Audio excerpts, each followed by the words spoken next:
Untuk menciptakan generasi emas 2045, Presiden Prabowo Subianto menyiapkan program andalan makan bergizi gratis. Anggaran yang semula disiapkan Rp15.000, namun dalam perhitungannya pemerintah hanya mampu menyiapkan program itu dengan anggaran Rp10.000. Prabowo menjamin anggaran tersebut sudah bisa menyiapkan program makan bergizi dengan menu-menu sehat. Ketua Umum PDI Perjuangan Megawati Soekarno Putri menyinggung program makan bergizi gratis yang digagas Prabowo. Meskipun setuju, Mega meminta Presiden untuk menghitung lagi harga Rp10.000 per menu. Harga-harga bahan pokok yang sering melambung tinggi menjadi pertimbangan Megawati. Berbeda dengan Megawati, banyak ahli gizi yang menyebut angka tersebut masih bisa memenuhi program makan bergizi gratis. Program tersebut harus terus dipantau pelaksanaannya, serta dievaluasi dan ditingkatkan dengan pemilihan beragam menu yang disajikan. Subsidi silang dan pemangkasan biaya transportasi menjadi poin yang harus diperhatikan. Lantas bagaimana pemerintah melalui Badan Gizi Nasional menyiasati hal ini? Tim TV One mengabarkan.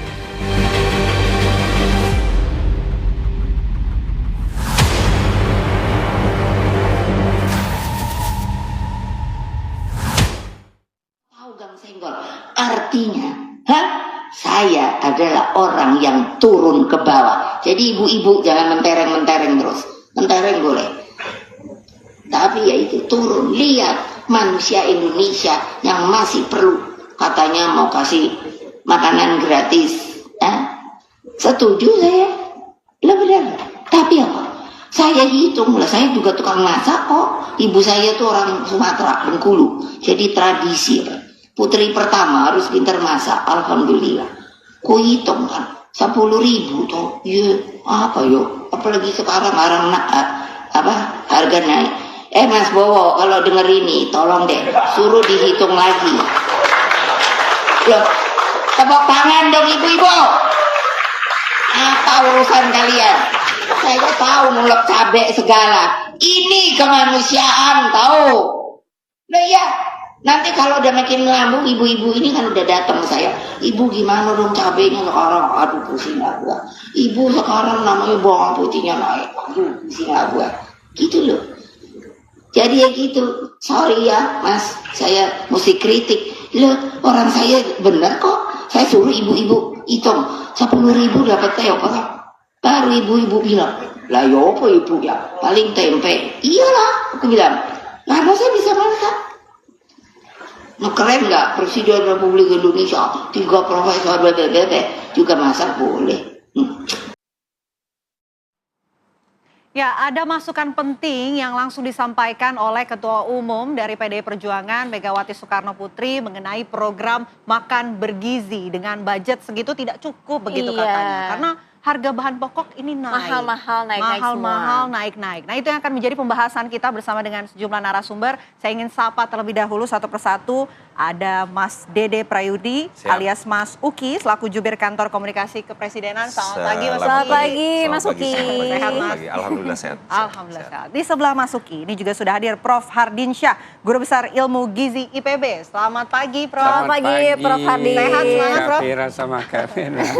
Pagi semangat. Semangat. Selamat pagi juga Mas Uki. Selain dua narasumber kita juga kita menanti ya untuk bisa tersambung bersama dengan juru bicara dari DPP PDIP dan Mas Aryo Seno Bagaskoro, tapi masih belum bisa tersambung. Kalau begitu kita langsung bahas ya kita bersama sambil dengan... spill dong Mas Seno, ayo cepetan buruan gabung biar seru Cepetan pembahasannya. gabung, karena kita tunggu nih statementnya langsung gitu dari pihak PDI Perjuangan. Ya. Tapi sebelumnya mungkin kita langsung menuju ke Jubir Kantor Komunikasi Kepresidenan Mas Uki. Ini dengan statement, masukan penting ya yang disampaikan oleh Ketua Umum PDI Perjuangan Megawati Soekarno Putri. Nggak cukup Mas, karena semuanya mahal. Apalagi Bu Mega ini sudah biasa memasak begitu, sudah paham lah. Dan estimasi dari Bu Mega ini nggak cukup begitu dengan yang sudah dipersiapkan untuk program makan bergizi. Ya, statement Bu Mega itu kan ada dua ya. Yang pertama itu beliau mendukung program ini. Ya, jadi ini patut kami selaku pemerintah untuk apresiasi.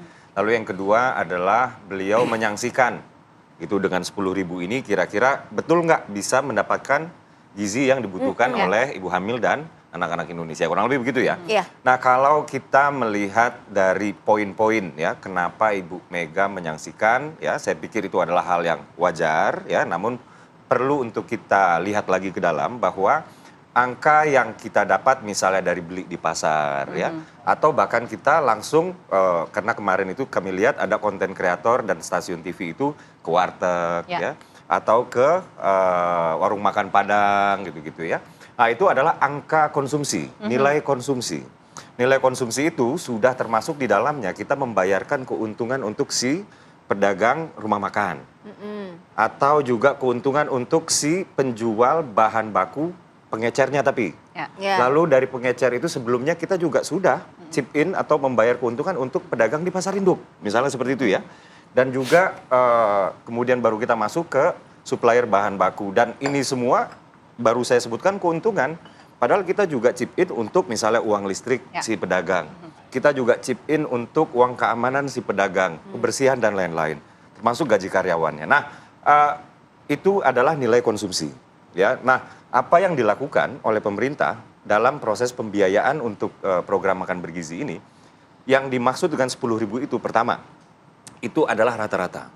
Ya, artinya di berbagai daerah, terutama di Pulau Jawa, angka 10.000 itu cukup untuk memenuhi hal-hal yang nggak bisa ditawar, yaitu apa? Kecukupan gizi, lalu higienitas, lalu tata kelola limbah yang berkelanjutan. Nah, soal kecukupan gizi ini nggak bisa ditawar-tawar. Dan itu sudah diuji coba berhasil untuk angka 10.000 itu. Betul, dan itu berhasil terutama di Pulau Jawa tadi. Jadi tentu saja ya angka di Pulau Jawa dengan di Papua misalnya ini akan berbeda. Berbeda dong. Ya. Atau di Papua dengan di Sumatera juga berbeda. Nah, dalam perjalanannya kami sudah melakukan uji coba ya selama 10 sampai dengan 11 bulan ya, bahkan sebelum Presiden Prabowo itu terpilih menjadi presiden gitu. Jadi sudah dilakukan uji coba dan sewaktu dilakukan uji coba itu terus terjadi penyempurnaan namun juga uji coba ya, karena dia kan evaluasi dan juga perbaikan ya. Betul. Dan saat itu dipakai angka 15.000 karena kami menggunakan benchmark UNICEF. Gitu. Jadi di dalam UNICEF ada yang namanya School Meal Coalition yang dimana Indonesia baru saja bergabung. Ya. Koalisi Makanan Sekolah namanya ya. Di sini terdapat lebih dari 100 negara.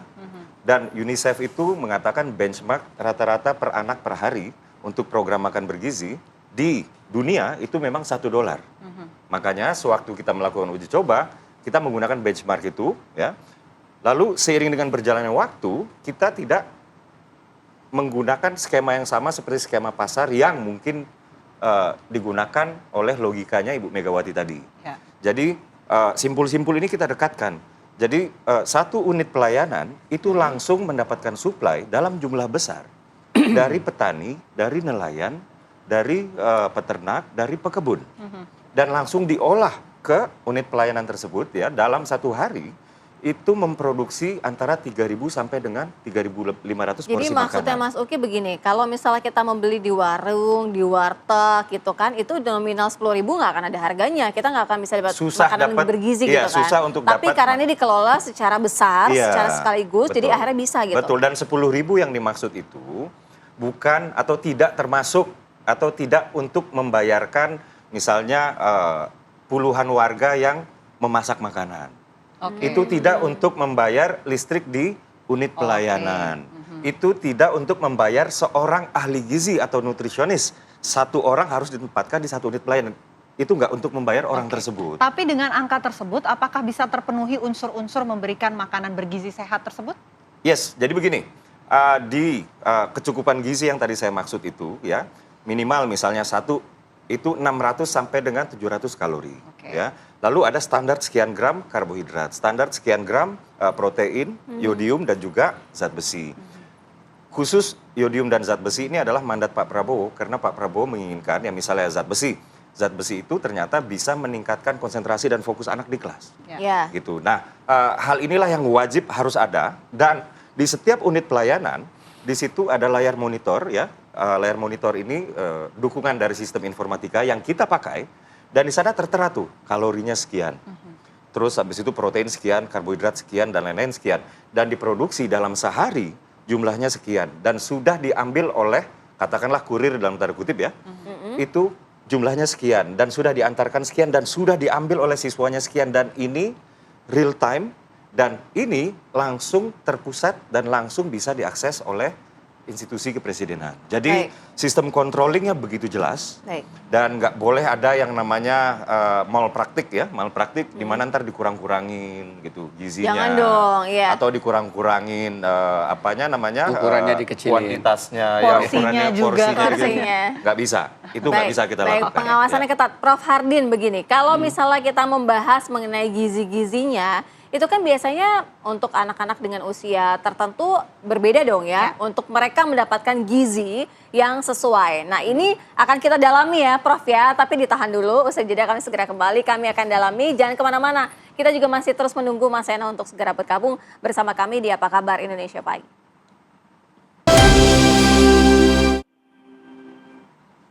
Terima kasih Anda masih bersama kami di Apa Kabar Indonesia Pagi. Kembali kami ajak nih Mas Seno ya. Kami masih menunggu Mas Seno untuk segera bergabung bersama kami, yaitu juru bicara dari PDI Perjuangan. Sangat dinantikan begitu statement. Nanti ya. Kita lanjutkan saing ke Prof Hardin Syah. Prof, kalau bicara mengenai gizi, tadi sudah dijabarkan oleh Mas Uki ya, ada beberapa hal yang memang sudah jadi fokus juga, dan ada patokannya, benchmarknya UNICEF. Tapi kalau berbicara gizi itu kan setiap anak berbeda-beda. Gimana tuh Prof? Ya, secara gizi ketika kita tidak berhadapan dengan individu, ini kan berhadapan dengan program massal. Maka dikelompokkan, misalnya anak usia 1 sampai 3 tahun. Itu ada kebutuhan gizinya 4 sampai 6 tahun. Kemudian anak SD ya sampai 12 tahun. Nanti ada lagi ibu hamil, ibu menyusui itu, dan itu sudah ada peraturan Menteri Kesehatannya. Tinggal mengikuti itu, dan apa yang dilakukan munculnya tadi angka 600 sampai 700, itu 700 sebenarnya untuk ibu hamil. Oh iya. Yang tinggi ya. Kalau anak-anak sebenarnya 500 600, tapi tadi kan dirata-ratain lagi jadi 600. Jadi yang penting kan betul kata Mas Uki tadi, memenuhi kebutuhan gizi. Kebutuhan gizi bukan kebutuhan gizi sehari loh. Hanya kurang lebih 1/3 dari kebutuhan harian. Karena kan sekali makan. Iya. Idealnya kan 3 kali makan, tapi kan ini kan diberikan sekali. Jadi jangan berpikiran juga 10.000 itu untuk 1 hari. Oke. Jadi dengan tapi pemenuhan tambahan, betul, ya 1/3 yang dianggap memang berbagai kajian 20-30% kekurangan gizi, ya umumnya yang bermasalah di Indonesia. Dengan budget yang sudah memang dihitung begitu oleh pemerintah. Jadi artinya masih bisa sesuai dengan mencukupi dengan kalau boleh saya tadi. komen terhadap ungkapan dari Bu Mega yang terhormat ya. Apa yang dilakukan keluarga tentunya berbeda-beda ya. Bu Mega bisa jadi beli makanan di supermarket. Harga daging mungkin 200.000, 180.000 per kilo. Kalau dengan ala ini itu bisa 100-120.000 ya. Beli sayur Bu Mega barangkali 1 ikat yang 6.000 di supermarket. Tapi ketika ini bekerja sama dengan BUMDes dan petani, bisa jadi 1 ikat hanya 1.000, 1.500. So, jadi di mana kita membeli, kualitas makanan itu kan sangat tergantung di mana kita beli. Bukan maksudnya harga tadi, tergantung di mana kita beli. Ayam ya, kalau penjajah di sekitar rumah saya itu hanya 35.000 1 kilo. Begitu kita ke supermarket 60.000 1 kilo. Tapi sebenarnya tidak akan berpengaruh besar terhadap gizinya itu kan Prof? Sebenarnya gizi sama-sama saja kan ya, cuman karena kualitasnya. Tapi kan harga, persepsi Ibu Mega barangkali karena kan tadi dibandingkan dengan beliau tentunya membelinya, tempat belinya kan beda. Nah, ketika ini tadi layanan massal, ini kan partai besar dibelinya, bukan sekilo 2 kilo sekali beli, ratusan kilo sekali beli. Saya boleh beri contoh nggak ya? Perhitungan kasar. Kak Fira, tahu nggak harga beras kira-kira berapa 1 kilo? Tergantung ya, beda-beda kan. Berapa? Beda-beda. Ada jenis kualitas medium. Ada kan yang 5 kilo sekitar 60-80 ribu ya. Oke, jadi 15.000 itu udah dapat ya, udah kualitas, itu berarti udah harga supermarket ya. Iya betul. Kalau harga beli partai besar yang di pasar Cipinang ya. Jangan pasar becek lah istilahnya ya.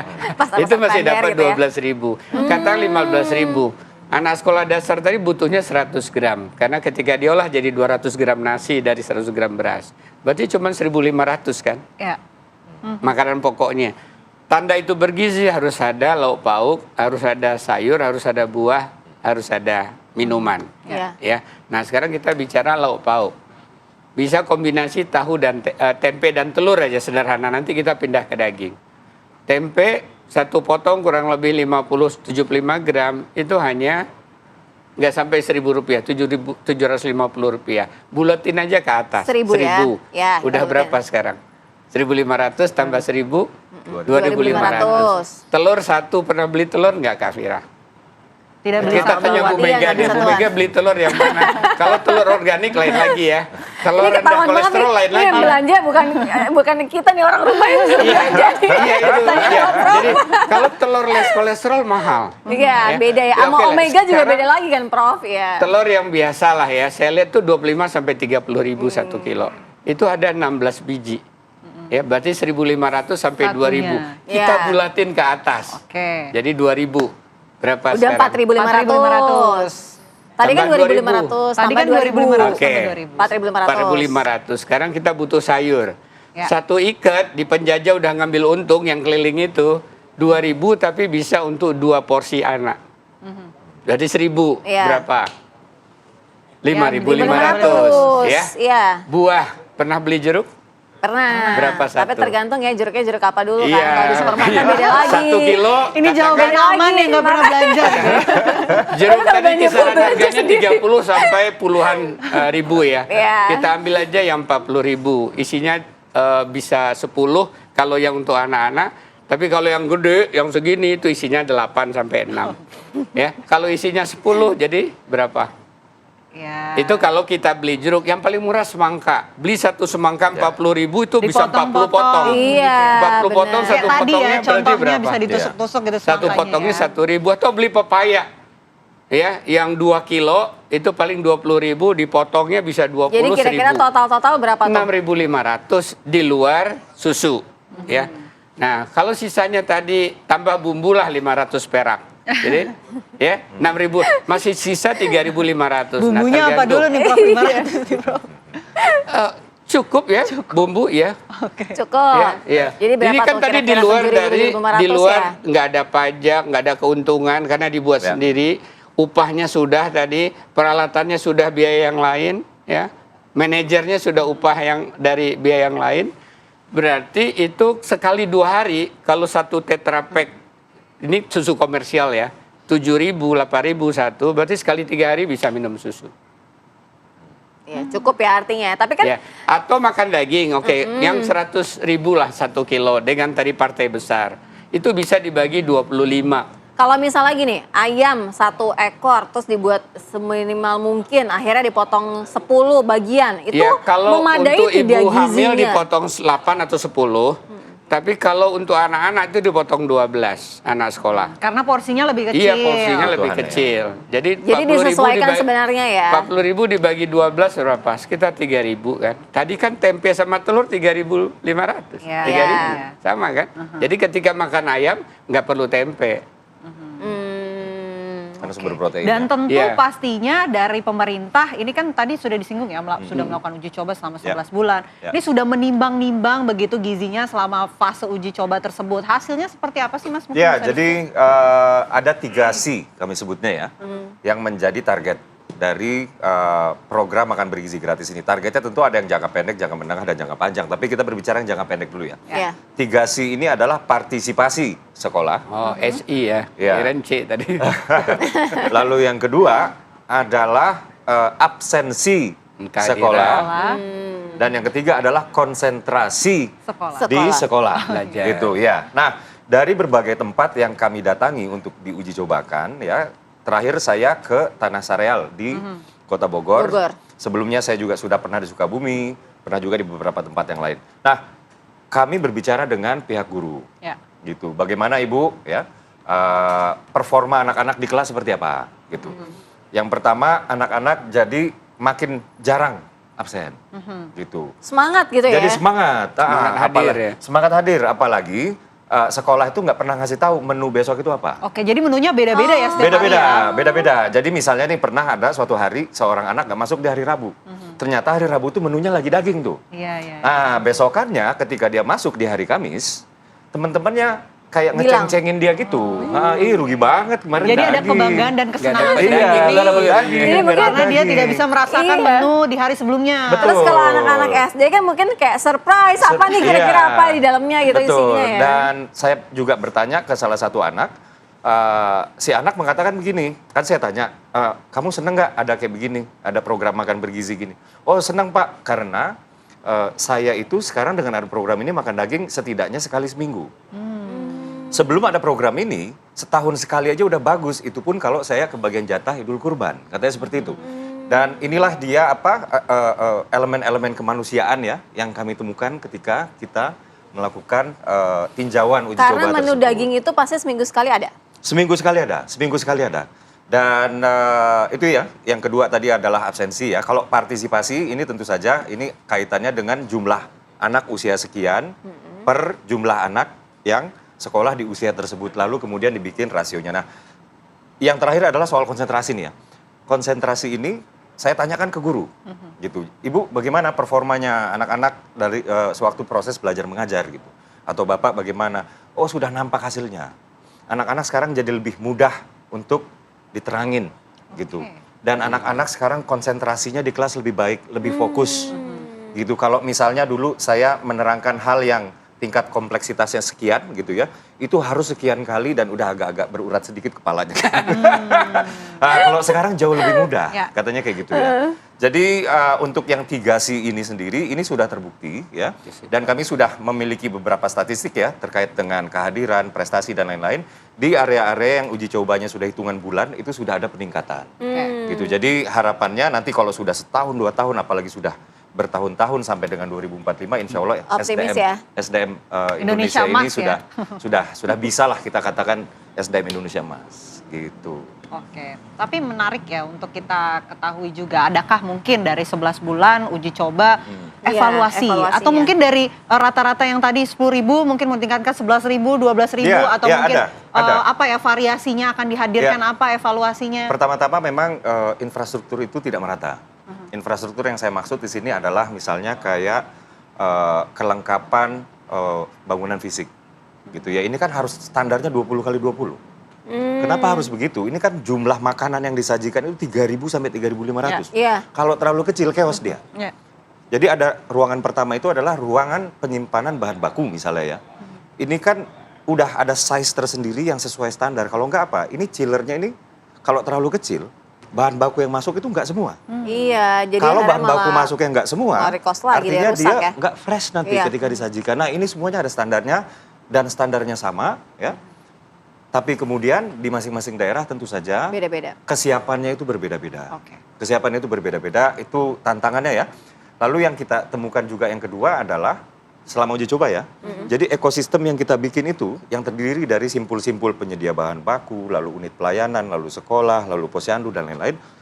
Itu sekarang kita bikin semikro mungkin ekosistemnya. Jadi sifatnya kewilayahan. Jadi kalau bisa, kalau semakin dia kecil, maka dia akan semakin efisien.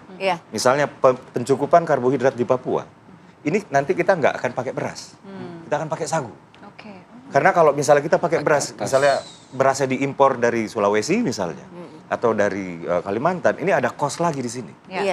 Jadi itu yang saya maksud dengan ekosistemnya simpulnya, kewilayahan dan memperkaya perekonomian di sana juga, karena sagu memang mereka kan. Betul, dan kita juga ingin kearifan lokal itu kita angkat.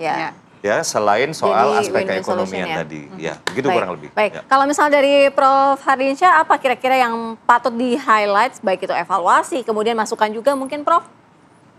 Ya, pertama memang pilihan jenis makanan tadi supaya dia memang terjangkau dengan dana sebegitu, harus memang menggerakkan usaha tani ternak perikanan setempat gitu ya. Jangan ngandelin dari yang jauh. Kalau ngandelin dari yang jauh, dia kan semakin besar Cost-nya bertambah biayanya. ya. Kecuali memang daerahnya nggak memungkinkan digembangkan pertanian. Jadi artinya yang selama ini kegiatan-kegiatan pertaniannya sulit dapat pupuk, berarti ini tugas ada kementerian lagi supaya pupuknya diakses petani. Yang petaninya tadi kurang terampil, ada lagi kegiatan sektor lain supaya keterampilan petaninya tadi semakin meningkat. Tadinya produksi untuk tambahan 3.000 makan sehari nggak cukup, berarti itu sudah harus bisa diestimasi dari awal oleh sektor yang lain, sehingga ketika itu dimulai, tambahan itu tadi sudah tidak mengganggu harga-harga buat emak-emak di rumah. Kalau enggak nanti emak-emak jadi beli harga mahal karena tersaingi oleh itu kan. Jadi saya lihat ini suatu orkestra dibangun Pak Presiden agar sektor lain itu bisa bersama-sama. Kalau enggak orkestra yang baik, menurut saya harga-harga nanti implikasinya. Sebenarnya juga dari Ketua Umum PDI Perjuangan ya, Megawati Soekarno Putri bilang bahwa mendukung ya, cuman sebenarnya kritik aja gitu kan mengenai nominalnya ya, masukannya yang disampaikan. Sejalan dengan apa yang disampaikan oleh Prof tadi, memang Presiden Prabowo Subianto ini juga menyebutkan bahwa program makan bergizi gratis ini bisa menjadi kebijakan strategis untuk bisa membangkitkan ekonomi di desa-desa. Nah, sayang sekali sampai ditunggu-tungguin loh padahal. Yang sangat dinanti ini tidak bisa bergabung, Mas Aryo Seno. Mungkin di lain kesempatan ya, nanti kita undang lagi untuk bahas statement yang disampaikan. Mungkin juga dari Kementerian Pertanian, Perikanan perlu didengarkan ya. Seperti apa rencana. Baik, Prof. Masukannya Mas Uki langsung ditampung. Termasuk juga pembukaan lahan baru untuk lumbung pangan. Oh iya. Itu jadi catatan-catatan ya. Ini untuk salah satunya adalah yang tadi itu untuk mencukupi kebutuhan pangan tadi. Untuk mencukupi kebutuhan pangan. Terima kasih banyak Mas Uki, terima kasih banyak Prof atas waktunya di Apa Kabar Indonesia Pagi. Semoga sehat selalu. Selamat pagi. Sama-sama.